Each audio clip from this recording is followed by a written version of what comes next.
every ARC trooper in Star Wars, Captain Fordo. But before we dive into his story, you need to understand what made ARC troopers different. Regular clones were mass-produced, trained to follow orders, and thrown onto battlefields by the millions. ARC troopers, handpicked, hardened, given the best gear, the toughest training, and most importantly, the freedom to think for themselves. They weren't just elite soldiers, they were independent thinkers, so much so that they could argue with Jedi, earn their own nicknames, and develop unique personalities to aid in identification and leadership. Think of them as the Republic's Navy SEALs, except with jetpacks, mini rockets, and enough firepower to level a battlefield. And Fordo, he was one of the best, one of only 2 clones to bear the Jade Eyes, a Mandalorian mark of honor. This man was a one-man army, and unlike most clones, he knew when to break the rules if it meant getting the job done. Picture this. The Republic is at war with the Confederacy on a planet owned by the intergalactic Banging Clan. The enemy droids have massive walls, powerful airships, and endless reinforcements. Any regular soldier would be in big trouble, not Fordo. As the leader of an elite team called Munilist 10, he led one of the most insane assaults in the Clone Wars. At one point, the enemy had them surrounded and outnumbered. Fordo's response? Push harder. No retreat, just pure destruction. But as the Clone Wars neared its end, ARC troopers became too independent for the Republic's future. The Empire didn't need warriors, they needed obedient soldiers, and Fordo, he was neither. Well, there's no official canon record of his fate after the Clone Wars, but while Fordo was a legend, Blitz was the embodiment of what is meant to an ARC trooper. Blitz. This guy was one of the most elite clones ever trained, and unlike some of his brothers, Blitz wasn't just tactical, he was aggressive as hell. Blitz was part of Ranker Battalion, a squad of ARC troopers so elite they trained the best clones in the Republic, and while his brothers, Colt, Havoc, and Hammer were tactical masterminds, Blitz, this guy was an aggressive, no-nonsense battlefield commander who took leading from the front to a whole new level. This guy wore bright yellow armor because hiding wasn't his style. He wanted enemies to see him coming because by the time they did, it was already too late. You ever wonder what kind of person trains ARC troopers? That was Blitz. If you weren't fast enough, strong enough, or ruthless enough, he made sure you wouldn't last in a real fight. There was no room for weaknesses. This dude didn't just teach clones how to fight, he taught them how to win. Blitz wasn't just an ARC trooper. He was the standard for what ARC troopers were supposed to be. And if Blitz was the storm that broke the enemy, Colt was the shield that held the line, no matter the cost. And that cost for Colt was everything. Colt. If there ever was a troop embodied what it meant to be an ARC, it was this guy. Skilled, fearless, and disciplined to the core. But his story ends in one of the most brutal ways imaginable. On the battlefield, his presence alone could turn the tide of a fight. But no amount of training could prepare him for what came next. Because in the end, Colt wasn't fighting against an army, he was facing a monster. The day the Separatists attacked Camino, Colt led the charge to defend Tipoca City. The battle was chaos. But in the middle of it all, Colt came face to face with something far deadlier than droids. A Asajj Ventress, a Sith assassin, a cold-blooded killer. And she had just found her next target. Colt fought hard, but against Ventress, it wasn't a fair fight. She was too fast, too ruthless. In seconds, she disarmed him, yanked him close with the Force, and with a cruel smirk, drove her lightsaber straight through his chest. But she wasn't done.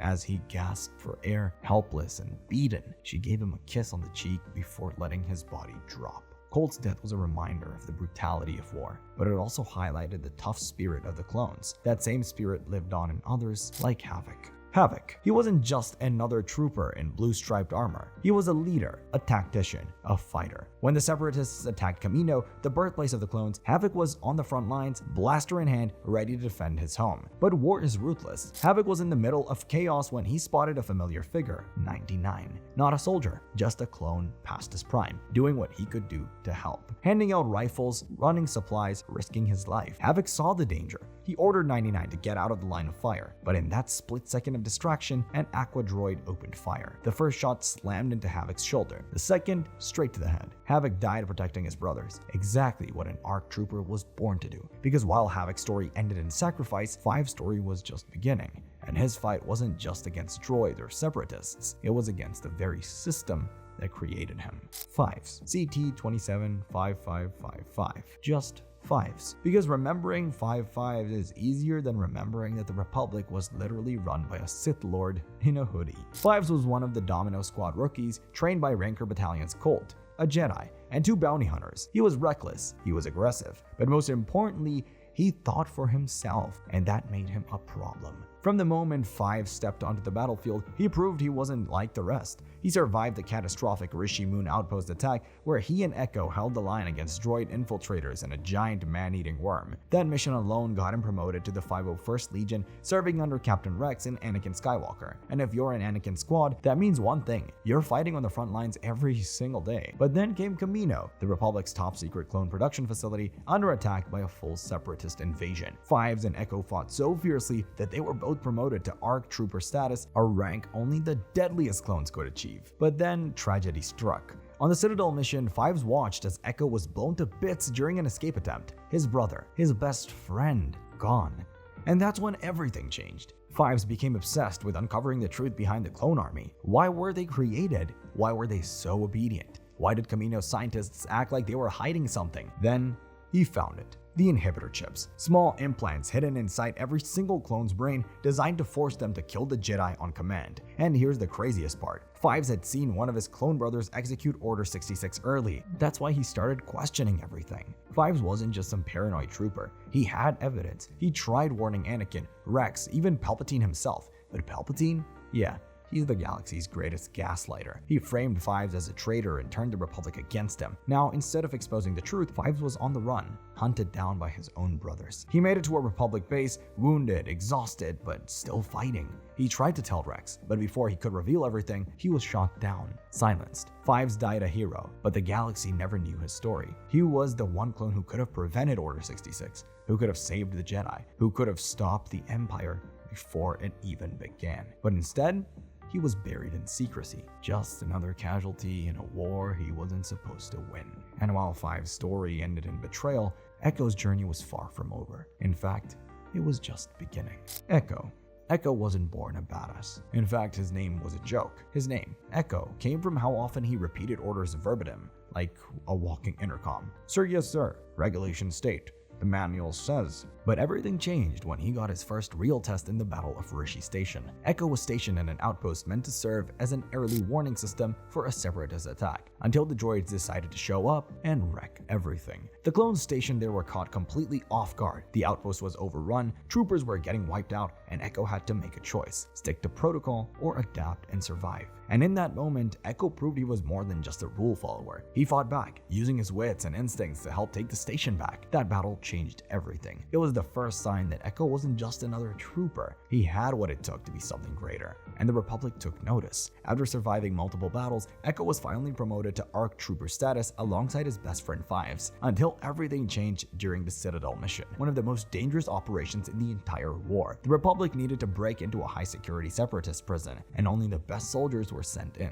Echo fought alongside Anakin Skywalker, Obi-Wan Kenobi, and clone Captain Rex, holding his own against overwhelming odds. But then it happened. During the escape from the Citadel, Echo made a critical move. He tried to protect the shuttle as the clones were making their escape. And in that moment, a massive explosion engulfed the landing platform, and Echo was caught in the blast. From the Republic's perspective, he was dead. Captain Rex and Fives were devastated. But what they didn't know was that Echo survived, barely, and his real story was just beginning. Echo had been taken down by the Techno Union, the separatist faction known for their twisted experiments. Instead of killing him, they turned him into a living supercomputer, plugging him directly into their systems. For years, Echo was hooked up to machines, feeding battle strategies to the separatists. But deep down, the soldier in him never died. When Rex and Anakin Skywalker launched a mission to infiltrate the Techno Union's base, they made a shocking discovery. Echo was alive, barely human, half machine. And when the chance came to escape and fight back, Echo didn't hesitate. He turned his cybernetic abilities against the separatists, using their own systems to help the Republic win. But after everything he had been through, Echo wasn't the same. He wasn't a regular clone anymore, and Echo knew he could never just go back to the way things were. So instead of rejoining the clone army, he made a choice. He joined Clone Force 99, the Bad Batch. The Bad Batch were genetic misfits, clones with unique abilities that made them different from the rest. And for the first time, Echo fit in. He started as a by-the-book rookie, became a legendary ARC trooper, died, or at least everyone thought he did, and then he came back as something even greater. But while Echo found his place among the misfits of Clone Force 99, not every clone was so fortunate. For some, the war didn't end with transformation or triumph. It ended with cold betrayal, like Jesse.